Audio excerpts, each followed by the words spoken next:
Ti sei mai chiesto quali sono le differenze tra olio extravergine di oliva, olio vergine e un semplice olio d'oliva?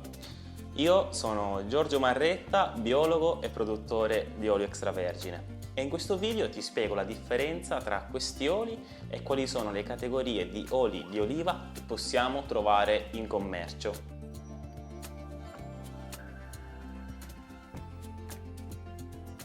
Principalmente sono 4 le categorie di oli d'oliva che possiamo trovare in commercio. Al primo posto abbiamo Sua Maestà l'olio extravergine di oliva, che è per definizione un olio di categoria superiore ottenuto direttamente dalle olive e unicamente mediante procedimenti meccanici.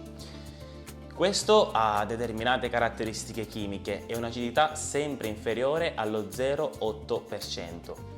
È privo di difetti nell'odore e nel sapore, con un profumo fresco che può essere più o meno intenso e che ricorda l'oliva.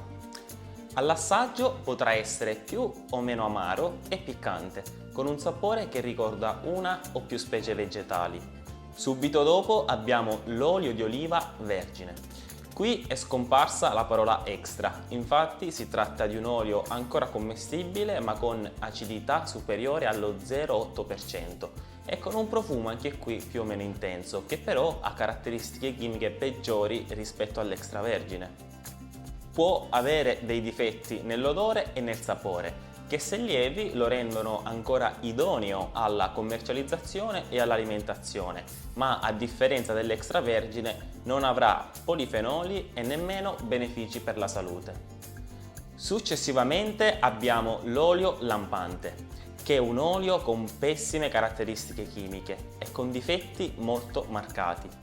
È un olio non commestibile e non commercializzabile al pubblico ed è ricavato da olive in pessimo stato di conservazione. Quest'olio viene portato in raffineria e lo si sottopone a una serie di trattamenti chimici per ottenere un olio raffinato che, unito a una non definita quantità di olio vergine o extravergine, è poi venduto come semplice olio di oliva. Quindi quando troviamo la dicitura olio di oliva, a differenza di quello che potrebbe farci pensare il nome, stiamo parlando di un prodotto di pessima qualità che ormai dell'oliva ha solo un lontano ricordo. Infine abbiamo l'olio di Sanza. Quando si estrae l'olio extravergine dalle olive, alla fine del processo rimane la sanza, e cioè lo scarto di lavorazione. Qui rimane ancora un po' di olio, circa tra il 10 e il 3%, che non è possibile estrarre meccanicamente. Allora questa sanza si porta nelle raffinerie e, lavorandola tramite solventi chimici, si ottiene un olio che, unito ad una non precisa quantità di olio vergine, è commercializzato come olio di oliva di Sanza, di cui in Italia, a causa del basso costo, ne fanno un grande uso gli operatori della panificazione e della pasticceria.